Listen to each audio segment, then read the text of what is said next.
Manever I say ma PENDREAM TV. PENDREAM TV there, I see them yopo.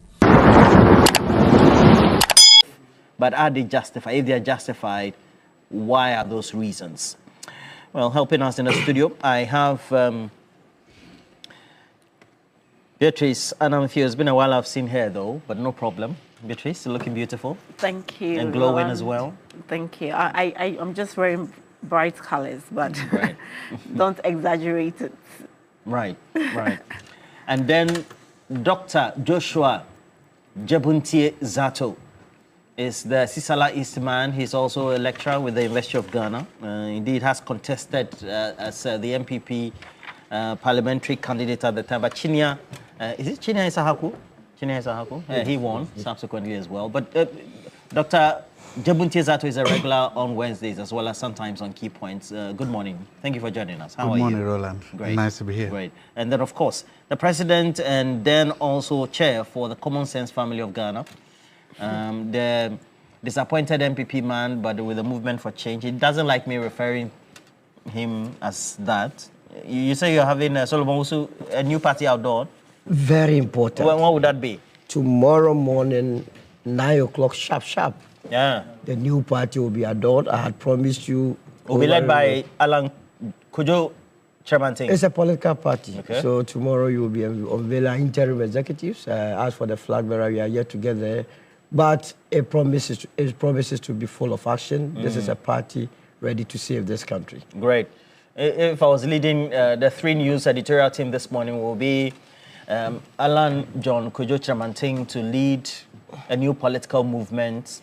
It's a political party. Okay, a new political party out of the movement for change. Yes, the movement is that a good headline? No. The movement is transitioning into a fully fledged political party. Okay.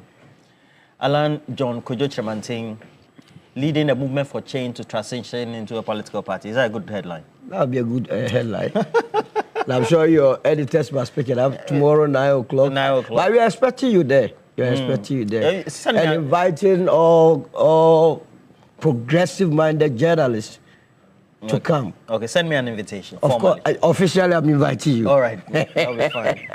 And then also for all those who have joined us on our stream, we're grateful that you have. Please share the stream. It promises to be exciting. We have some great people. I see Neodate Mills and bro, up in Finland. We have a lot of people watching us from the diaspora. And then, of course, Ruben Esiedu is putting on some scam messages, and Agongo Roger is complaining about that as well. And so all of you, Inshiraba Keofori, Raskotuka, Shaibu, Mohammed, and all of you, please share the stream. Let's have. But about the subject matter of Ahmed Swale, etc., let's do some recall. Gentleman to the Ghanaian public killed him. That's the accusation.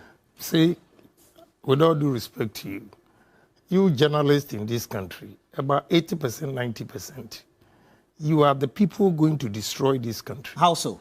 Yeah, because you misconstrue people's ideas.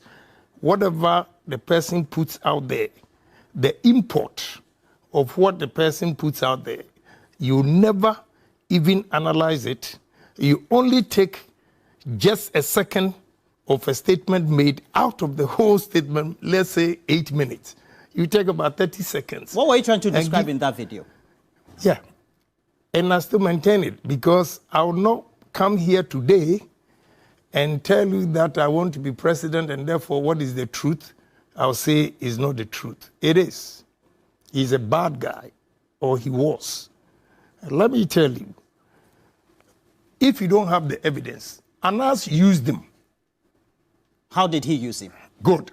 All those people that Anas destroyed with his videos and everything, Anas never showed his face, except this guy.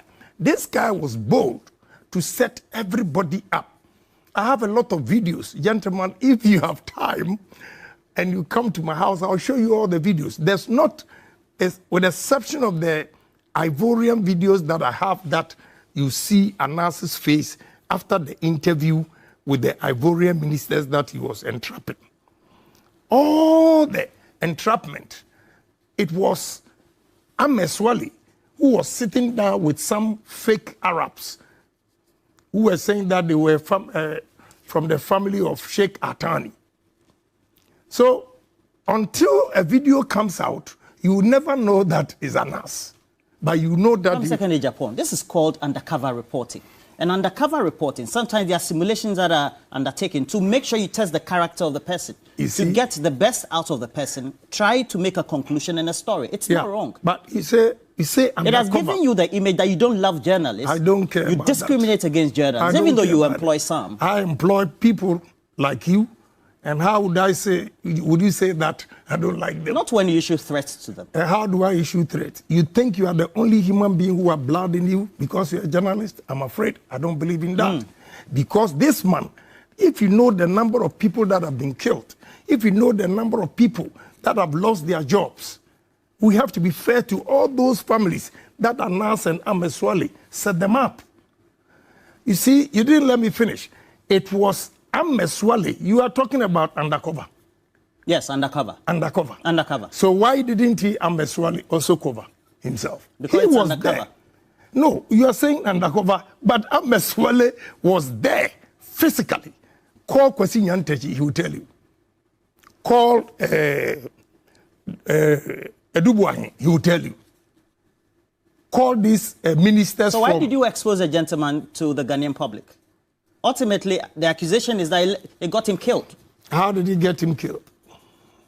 His own deeds killed him, not me. All right. What I said was that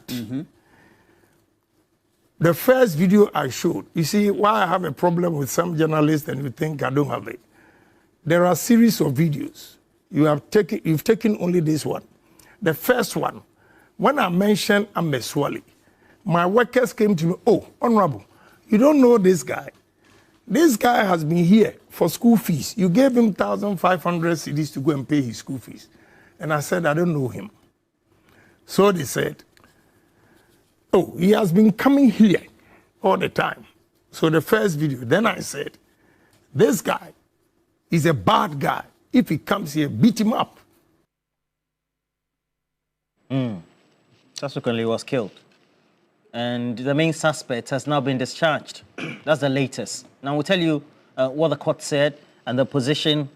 I don't know whether it's the position of the AG. It looked like, because the court, a siege mentality, you couldn't have made commentary if you're a journalist, so to speak, and then even within the public space and go scot-free. And the murder, brutally, of Ahmed Swale, and subsequently we see where we are today, is testament to that atmosphere that was created. You dispute that, don't you?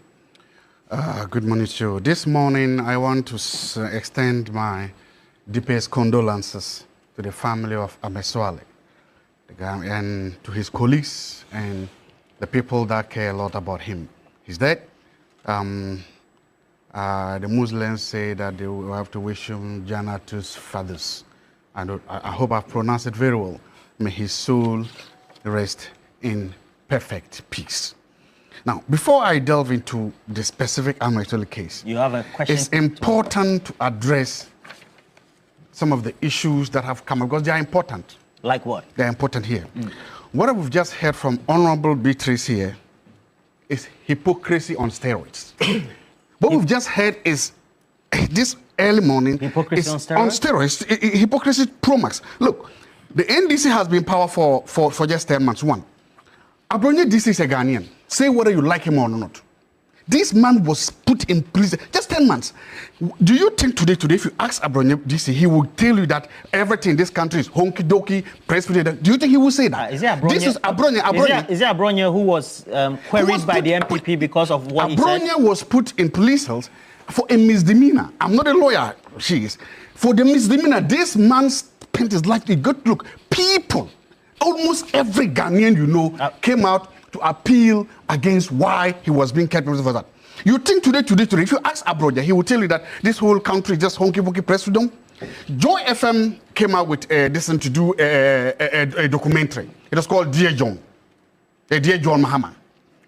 Pressure came from senior members of government forcing, compelling Joy FM to change that, to change both the picture and the name because it was about the president. Told you that? Because it will be aired today. So, yes, pressure came on Joy FM to change that headline today. In this area of press freedom, that this hoax of a press freedom you're talking about. Pressure? Particularly, Musa Dakwa did who put the pressure on Joy? Senior members of the NDC. Musa Dakwa did a research. Musa Dakwa is a seasoned, is a pollster. He did a poll. Senior members of the NDC came out and told Musa Dakwa that it's too early to do that research. They attacked him. Musa Dakwa has to cry out to say that even under the NPP, he did a lot of polls. Nobody in the NPP ever called him not to do research. That was Musa Dakwa. Mr. Ahoy had to call into Metro TV to chastise a journalist for daring to discuss NDC internal polls. We can go on. We can go on and on and on about this. That's the thing. So if all these things are happening, you see, it just happened that all this are happening to members of who happen to be NPP. In spite of all these things, if you now come to sit here and now you are trying to tell the whole world that forget, there's nothing to see here, everything is honky-dory, everything is cool, then it tells you that you are there is a mismatch. You are living in an alternative universe that doesn't bear to it, because all these people, this is I've talked about, they've happened in the 8 months. In the 8 months with the government honeymoon. Do you know what happened by election this year next time? Dr. Zaato. Yes. Dr. Zaato, do you say that Ato Ahoy calling into the Metro TV program and then also reacting to what Paul Adumotre was saying and the subject matter thereof is equitable or could be equal to putting a journalist's photo on air and making utterances ultimately, whether they influence or not, his death is the same? What I'm saying is that this idea, this concept that all of a sudden we've just woken up to everywhere, the whole media is free, everything is free. It's a lie. It's a lie. It's a big hoax and it's a lie. No, these infractions happen. And in fact, sometimes they get worse as the governments get older. That is if you look at everything about it, they happen. And they happen because sometimes the journalists or the people themselves may go across the line or something happen. The idea then that all these things are new in the NPP and only happen in the NPP, but they will not happen in the ADC is wrong. So let me now go to the substantive case. When this issue happened, we politicized it. Not only do we politicize it, we over-politicized it. And then the whole country, we engage in what I will refer to as a tunnel vision. Everybody came to the conclusion that Ahmed Suarez was murdered because of his work with Tiger Eye. There was just conclusion. So much so that it was then believed that the people who murdered Ahmed Suarez were the people he was trying to expose or he had exposed. Invariably, because the people he was exposing were government officials, senior government officials, then it meant that the government had killed him. When you engage in this kind of tunnel vision, you close or you avoid yourself from looking at what we call alternative explanations, from looking at other possible scenarios. And that is what we ran with. So much so the senior opposition members promised the whole world and the whole country that when they come into power, they will find the killers of Ahmed Suarez. That when they come to power, they'll find... Who did that? Who did that? There's a story here from GNA. GNA, 28th November 2020. That will find the killers at 3:34 p.m. The headline is, NDC administration will bring Ahmed Suarez killers to justice. They were quoting His Excellency, the President of the Republic of Ghana. It's a GNA story. Do you think the manner in which he was killed was fair? And so there has to be there's no murder that is fair. There can be no murder that is fair. There can be no killing that is fair. So, but the point I'm making is this, if you let me do, is this tunnel vision we all got into. Because we all just assume that because he was doing work that may be against government officials, that those government officials killed him.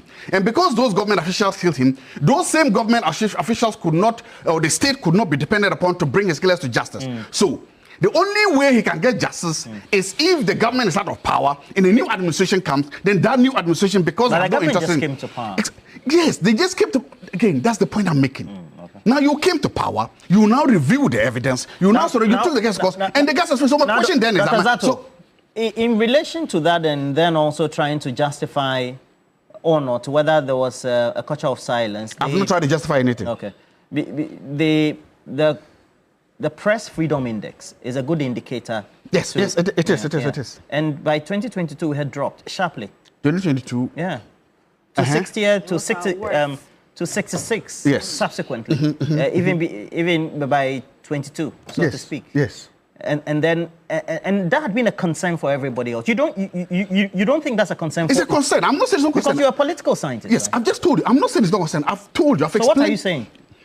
I've explained that. This idea, yes, there were infractions on the journalists.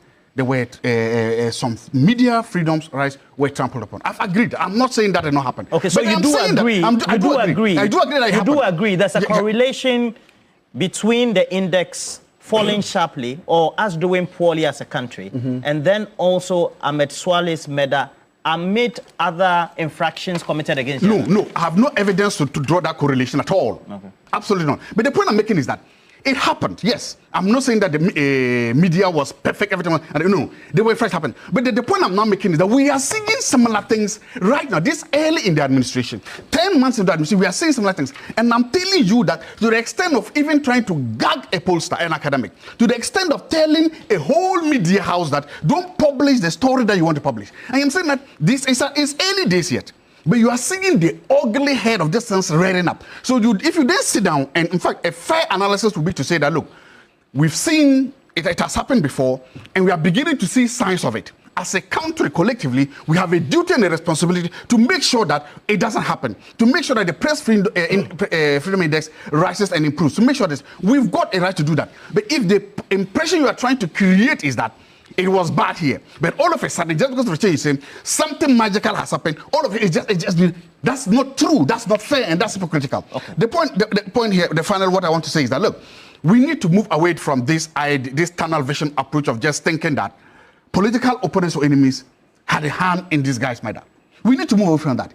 If I will advise anybody investigating, I will say it is time to investigate by 2 administrations. And they found absolutely no evidence to link anybody to a murder. But somebody did murder this gentleman. With that, his family and this person needs justice. My point is that it's time for us to begin to look at new theories. It's time for us to look at tunnel vision theory. We shall abandon that. Okay. It's time for us to begin to look at new routes. It's time for us to look for new theories. It's time for us to look for new explanations. In other words, it's time for us to sit back and say, is it possible this has absolutely nothing to do with politics?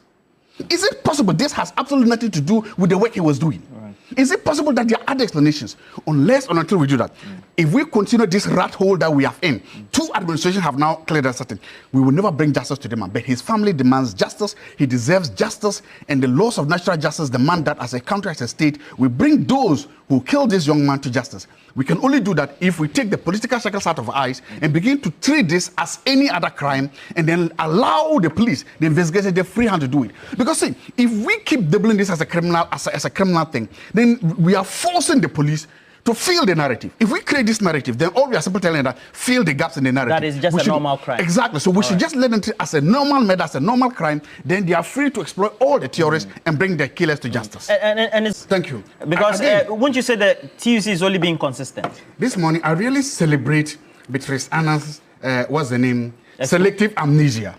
I really celebrate that. And I like the fact that she's making hypocrisy an art form. It's really good for you. It's good for you. Keep doing that. Look. You just had Martin Pribu, and you asked him the question that every rational human being is asking him. For almost 8 years, right here behind me on Key Points, every 8 years, he get even personal with Nana Addo.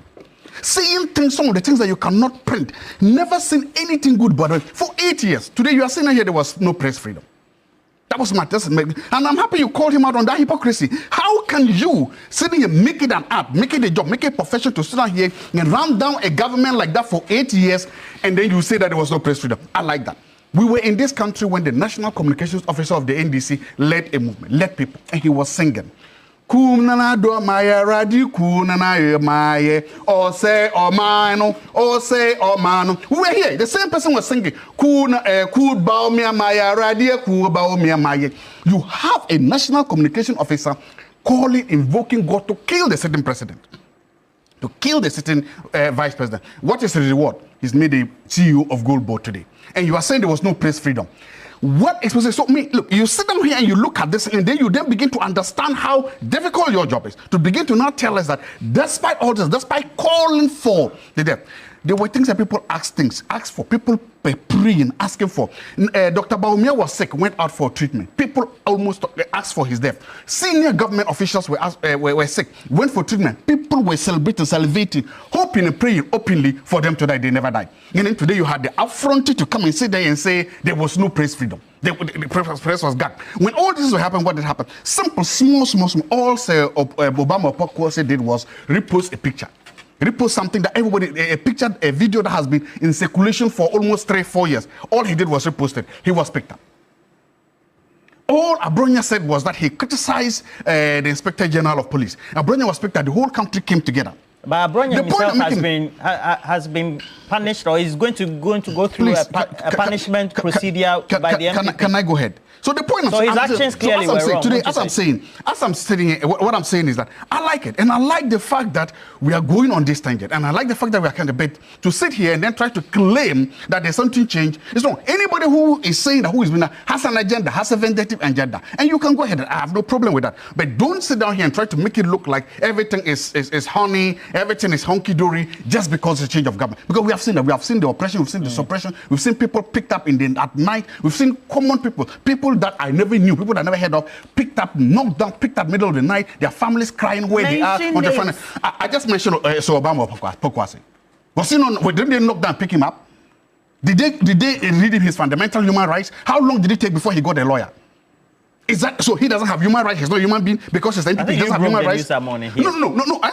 And yeah, that money was it. So he doesn't have human rights. He doesn't have fundamental human rights. They shouldn't be respected. Or you are saying that because NDC is power, the human rights of NDC and their activists should not be respected. Is that the point you are making? If you are saying that there are two different types, make that point. But don't sit down here and try to make it look like this. No, it's not. That is not fair and that is not right. And we shouldn't allow you to chip in governance, to chip press freedom to that level because you were wrong and you shouldn't do that. 3 months to elections, TUC backed at the government of Ghana, threatened to shut down this whole country because of a strike, because of Galamsey. Internationally, that is not done. The trade unions do not trust themselves into competitive elections. But their principles, can I make my point? They don't do that. No, they just issued a statement. So I asked the question, are they not only being consistent? I'm making, if you just allow me, please, I like you, Alan. They did that. Trade unions almost shut down this country. They had to force the government to sign this thing. Even that, UTAC, my own UTAC, we still went ahead to declare a strike action 3-4 days to elections. I want to start from there. UTAC issued a statement telling the government that by the end of September this year, if the government doesn't declare state of emergency and come on this, UTAC will go on strike. Today, UTAC is on hibernation. At the beginning of the year, since this new government came inside, trade unions, especially the TUC, has been on solid hibernation when it comes to Galamsey. They have been snoring. They've ignored it. We've seen civil society organizations. We've seen the Kanaka Bishops Association. We've seen almost everybody come out against them. But the TUC took a backbench, took hibernation. But even the TUC themselves realize that they cannot continue this sleep. So it's on one hand, when you hear government say we are winning, we are doing what they say, TUC has come out to tell you that all that is not true. TUC has come out to say that. So the question I ask the TUC is, what's your move? Do you have the balls to do what you can do? Or are you just doing it because you realize that everybody is doing it, you're just coming up? TUC, you have a right. You visited water treatment points. What you saw there is completely different from this cherry picking that we are seeing this government official trying to present to us today. They went there themselves. Nobody told them. They went there. They saw the water treatment. And they are telling you that it is not fit for human consumption. Since that time, when TUC was in hibernation, research published by TV3 shown that our cassava, all our legumes are almost not fit for consumption. TV3 has published that to tell us how bad this issue has gotten. Since the time has gone, you were talking about, I'm happy, Akonto mining is being tried. I'm happy, I have absolutely no problem. I've said that a lot, and I remember, I said, I don't care, I don't wait for it. He's been tried. If there's a crime is committed, do it. There's a story on Ghana Web today. My son's gold deals are clean. NDC Abuaka South chairman fired back as critics. That is the NDC Abuaka chairman. You are saying, should they arrest him? Should they investigate him? Why is he still at post? Here was the president who told us that DC is not doing. This DCE son is doing Galamsey. Because he's a DE son, Iyoko is not inviting him. Nobody's inviting him. That's okay with that. We also mentioned the woman, the parliamentarian, was distributing pickups like Bofruit to NDC. And when he was given an award, engaged in all this, and what is happening to her? We were told in this country that the NDC General Secretary and their National Youth Organization were under. Are you talking about Joanna Jan? Okay, maybe that's the name. I don't know. We were told that she engages in Galamsey. Is that the accusation? We were told that the NDC National Organizer and the Youth Organizer have been under investigation. We've seen how this government does investigation. What is the update on that investigation? Where is the case between for this guy? Where is the case right now? What has happened to it? So you see this again, selective weaponization of the justice system. We once again see that, look, we are trying to make it look like if you are even accused, your name is even mentioned as Galamsey, as NDC. The government created this narrative that because Chairman Wuntumi was not being prosecuted, that was why Galamsey was going on. You've arrested Chairman Wuntumi, if you hear him, you've frozen what he said, he's standing trial. I wish him all the best. Make the laws of this country work. I have absolutely no problem with that. What about the other big fishes we're talking about? What about your national chairman? What about your national youth organizer? Why are they not? What is the update? Why are you not updating us on what is happening? National chairman? Sorry, your national organizer. I'm talking about Samin. You know the guy. Yes, you know him and you know Abanga. What is the update on that? How can you tell us this, that you are doing this? How come the government has come? And there's one thing that actually, you said that this thing was made worse because of all the licenses Akufo-Addo issued. Yes, it happened. Why is the government not revoking all these licenses? If the government gives you a license, the government can revoke the license. The license belongs to the government. The licenses are being revoked. Please, I never heckled you. You asked the question. Why haven't you revoked all those licenses? When the Gallant 8 died, we said as a country we need to come around the flag. Have it around the flag movement. Who did you say was distributing the pickups? You said there's a woman who did and given an award. I'm asking, who are you talking about? I'm talking about a woman that gave a flags. That was given an award. And I'm asking you, are you saying that woman is engaged in Galamsey? I'm saying that you're making that accusation. I've not made any accusation. What I'm saying is that there are certain members of the NDC who need to be investigated because of their involvement in gold mining. I'm saying they need to be investigated to know whether they are engaged in Galamsey or not. They need to be investigated. But there's one thing I'm saying. Part of the reason why this government is dilly-dallying with Galamsey is because the price of gold is all-time high. And Galamsey gold is making it to the national gold stock.